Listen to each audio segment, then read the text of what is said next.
when I started overcoming myself, I started getting around these real alpha males, these hard men. And I always put people way above me when I was growing up. Like, my God, they had to have a lot more than me to get to where they're at. And a lot of them did. But once you get around the best of the best of the best people, you can kind of start breaking them down and realizing, man, you're just as up as me. Like we all have, but all you did was you hit it better. Your upbringing, your mom and dad, your society, the way you were raised, it hit it better than mine. You weren't the only black kid, or there was like 5 in a school. You know, I can't hide. Going through buds, I was the only black kid. You can't hide. But I started realizing, just because I look different than you, a lot of you can't hide either. So it started giving me courage through watching people that we all have a story. We all have a jacked up life in one way or another. Some of us don't have the guts to talk about it, though. And that's where I found the guts to talk about mine. Well, there's purity in physical pursuits, right? Because it doesn't matter what your social status is. It doesn't matter how people perceive you. When it comes down to how long can you stay in that pool, when it comes down to how far can you run, right, when it comes down to how much can you push yourself past the part where you want to quit, right, how far can you keep going? There's a purity in that it dissolves social order, all that bullshit. All the what people think about you goes out the window. It's who are you right now? That's right. Who are you right now? That's a true statement, man. And I look at it as psychological warfare. And that's where I started learning that life is one big psychological warfare that you play on yourself. You play on yourself, man. The most important conversation I ever had is with myself. And the shit I was telling myself was so tough. It was so wrong. It was so misguided. And other people start to write that dialogue for you also. And it starts to be what you say to yourself every single day. And I started creating a whole nother warfare, a whole nother battle started becoming. I was like, oh, hang on a second, Goggins. You have these tools. You have these tools. Your life was basically the perfect grounds for training for where you need to go in your life. All the beatings, all the bullying, all the, you going through learning disabilities, all the struggles. It was the absolute perfect training ground for you to go to where you need to go. And that's how I started looking at my life versus woe is me, poopy pants, kick a rock down the street mentality. It was, God just hooked you right up. He hooked you right up, man, with the perfect place. You were training for the first 18, 19, 20, you were training for this stuff, man. You have the advantage of everybody else versus, my God, they're so above me. They came from a great family. Mom and dad love them. They didn't have to learn, they didn't stutter, they didn't struggle. No, man, your struggle is what made you who you are now. So I started flipping this into a whole different, I started being a master of what I was scared of. I was scared of my mind. And I became literally a master of that mind. And that's what from now on, it sets me apart from most people. I started diving into that.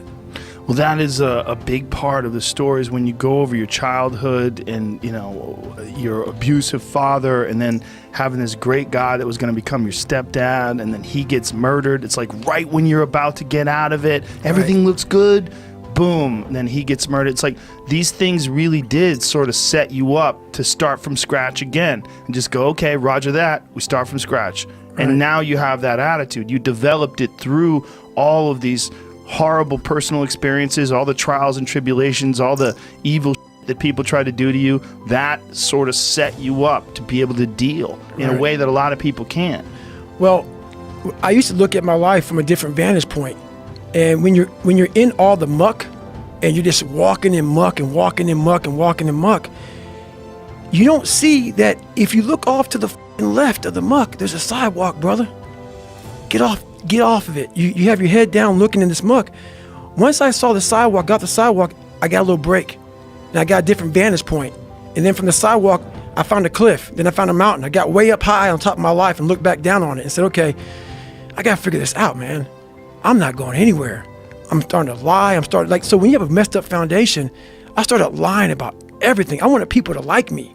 I wanted to be accepted in some society of life, some social society. And I was like, man, this isn't the right way. I'm messed up here. I messed up here. I messed up everywhere. And so I realized the worst thing that happened to me is I lost myself. I never had myself. I never found myself. I had no self-esteem. So I knew through working out and through learning, because it took a lot for me to learn also, I started finding self-esteem. Once I found that, that's when doors started opening up. I stopped caring about people, that what they thought, being judged. Wow, if I say this, if I started right now, are you gonna make fun of me? I stopped caring about that. And that's when my life started really changing for me, slowly but surely. That's such an important point when you're talking about the working out, because a lot of people, when they think about working out, they think of it as being a physical thing. Right, no. I did it for mental. Yeah. People always say, my God, like, no, don't look at it like, I didn't care about losing weight. I didn't care about being the fastest person. I wasn't making the Olympics. I wasn't going to pros. I could barely read and write when I was in a junior in high school. I wasn't going anywhere. I saw working out as a way for me to build calluses on my mind. I had to callous over the victim's mentality. So I watched these movies. I talked about Rocky last time I was on here. I always equated training to mental toughening. Like, it always looked brutal. People waking up early and doing all these things, and it looked horrible. I was like, wow, man, I gotta start doing that. Not to get better, bigger, and stronger, but that is what's gonna build me. That looks uncomfortable. That looks brutal. And getting up early, I don't wanna do that. So I made this long list of things that I don't wanna do. And through that, I found myself. I started, I'm like, you guys aren't doing this in high school. You guys aren't getting up at 5 o'clock in the morning, running over here in this golf course. So I started seeing myself very differently than the average human being. I was like, hang on a second. I have something they don't have. And that's when I started to develop these things through working out. It was this great, never-ending work ethic. And through work ethic, I developed self-esteem. Now, is this something that you learned? Is this something you learned yourself from exercise yourself? Or is this something you had read or heard about? Like, what made you equate doing this and doing these difficult things physically to mental toughness, to being, this is the discipline that you need in order to get your life out of the situation you're in? So I never read anything. I could barely read, so right. I wasn't reading back then. I watched a lot of movies, and I was really big into visualization. And I always equated working out to struggle. And I struggled my whole life, but I ran from it. So I started realizing, man, I got to start facing the struggle, and I got to be mentally strong for the struggle. So that's where I started coming up with, I'm training for life. Mentally, I'm training for life. I'm not training for to lift 400 pounds. And I found out on my own pretty much, is that through discipline, through self-discipline, through repetition, through tons of repetition of the same thing that you don't want to do, and that's the key thing. Through repetition of things you don't want to do, you develop mental, like an armor for your mind. You start to armor your mind, because your mind's like, okay, we suffer every day. That's what we do. We do stuff that sucks every day. So then when the suck stuff comes, you're ready for it. And that's how I started coming up. I just started being very uncomfortable. And now it's like just a way of life. It's a crazy thing to figure out, though. It's like that you figured it out, and you didn't just figure it out, you embraced it. Like when you were talking about your senior year of high school, when you're talking about your mirror being your accountability mirror, like you had a radical shift. Mm-hmm. Like you just decided to not be a loser, right, and to start tightening up and start holding yourself accountable and get ready for things. So I had this my whole life. I mean, I don't know if people believe in God or what. I don't care what you believe in. There's been this unrelenting voice in my head. We all have this voice. It's the right or wrong voice. And a lot of times that voice guides us into comfort. We'll